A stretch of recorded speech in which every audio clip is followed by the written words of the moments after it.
Welcome back to my kitchen. Today we're going to be preparing for being out this evening, but we still want those home cooked meals. So I'll show you today how we do that even on busy weekdays.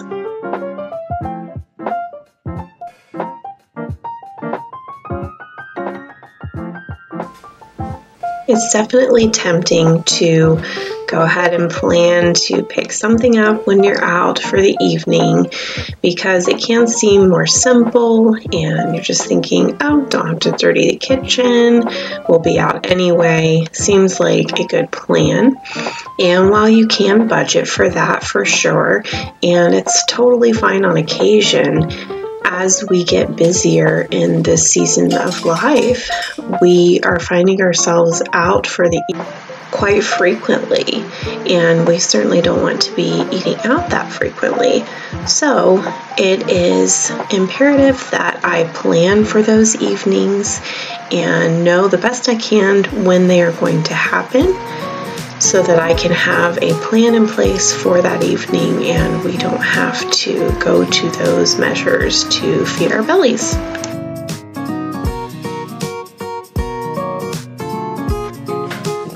Now, my main trick for making this happen is to start in the morning, and I am just constantly thinking towards the evening and what I can be doing to prep for that, so that we are good to go. And part of that is having a simple breakfast for my kids. Just making yogurt bowls here. I try to load them up. We do, this is our homemade yogurt with bee pollen and granola, some maple syrup, because we don't really sweeten it until we put it in the bowl, with some chocolate milk on the side.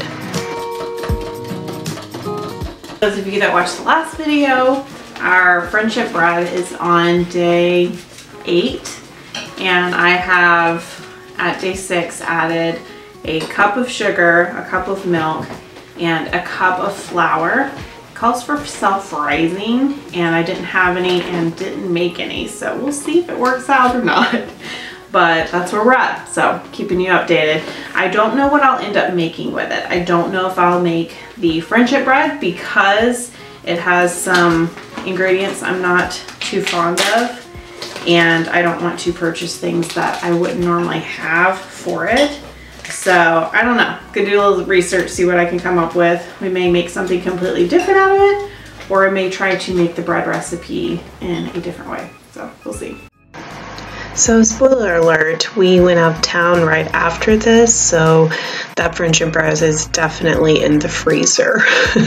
So we'll see what happens with that and if it happens before next Christmas. So as I had said, I just tried to start in the morning. So I've cleaned up breakfast, gotten the kids busy doing things. We've had a little school time, and I'm getting a chicken started.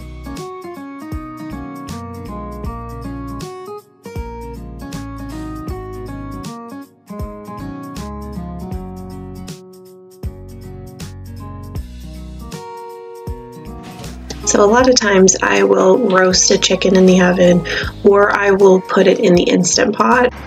Those are just the two methods that I've found are easiest for us to use. But I was recently watching a video from Jess at Roots and Refuge, and she also has a new channel, The Farmer's Table. So I was watching a video she was doing, I believe it was a chicken soup she was making, and she put the whole chicken into her Dutch oven and seared it before she boiled it. So I thought, why have I not done this? Like every time I put a roast in the oven or something like that, I always sear it first so there's more flavor. So I went ahead and tried that this time.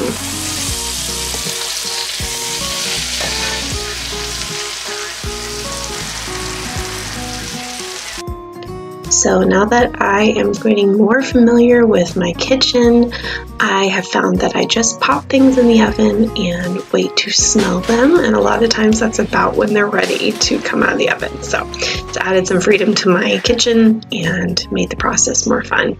So I have some leftover barbecue chicken and some leftover bread that I had made the other day, so this is going to be lunch. I am hoping you're seeing a pattern here of keeping the breakfast and lunch simple and easy so that I can keep my focus on dinner.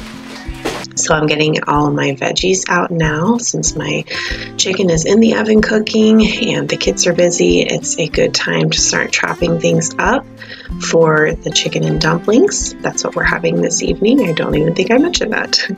So I'm just getting my cutting board out, getting things chopped up best I can. This kind of stuff is easy to saute and then just heat up a little bit if need be for later. So a lot of times I'll do that even with something that's not going to be cooking on the stove all day. But I will go ahead and pre-chop everything, especially when I make any kind of pizza. We like mushrooms and onions and peppers on our pizza.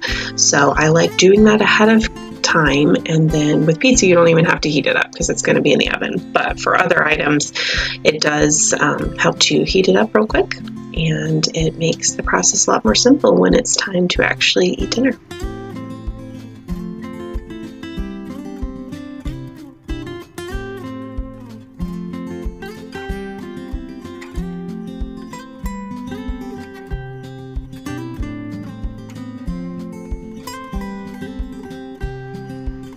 So no matter how comfortable I get in my kitchen, I always check it with a thermometer. Chicken's just not something you want to mess around with, and it did need some more time, so I just popped it back in there and let it go while I finished dicing my veggies.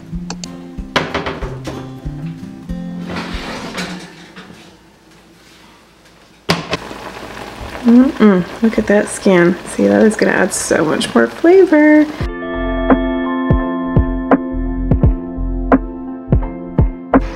So in order to use those very valuable juices underneath the chicken, I had to pop him off to the side in the cast iron and get those veggies cooking in the Dutch oven so that they could just absorb all of that flavor and just really work with what is already there before I even add any spices. All I have left to do is the biscuits. My veggies are softening up nicely. I'm just letting the chicken cool so that I can get the chicken off of that. So I'm going to mix up some biscuit dough, and then I will wait to add that until we get home, more than likely, so that it will be fresh. Because if I just put them in there now, it would definitely be a gooey mess. Which I'm not opposed to gooey, but I think it'll just taste the best if I wait.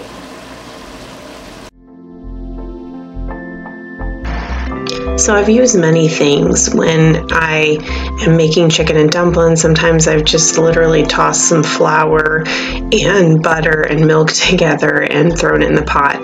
But today I did have a little bit of sourdough starter. It is more so discard because it was in the fridge. It wasn't super active, but I figured, you know, a little bit of that is better than nothing, and we will still get to let it rest on the counter and ferment a little bit. So I just grabbed what I could from that and let that sit on the counter. Those of you that have seen my videos before know I usually have frozen bone broth, but rarely fresh, so I was pretty proud of myself until I threw it all over the counter there.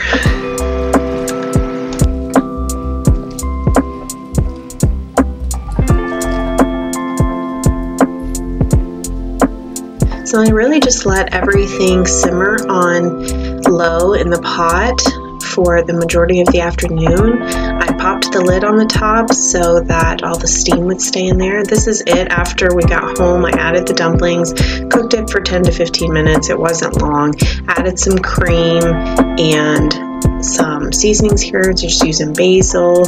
We like using thyme, salt and pepper. Keep it pretty simple with this. The flavors speak for themselves. And it was absolutely scrumptious. Thanks for joining me today. I hope I've motivated you to try to home make something throughout the day when you have a busy evening, and I'll see you next time.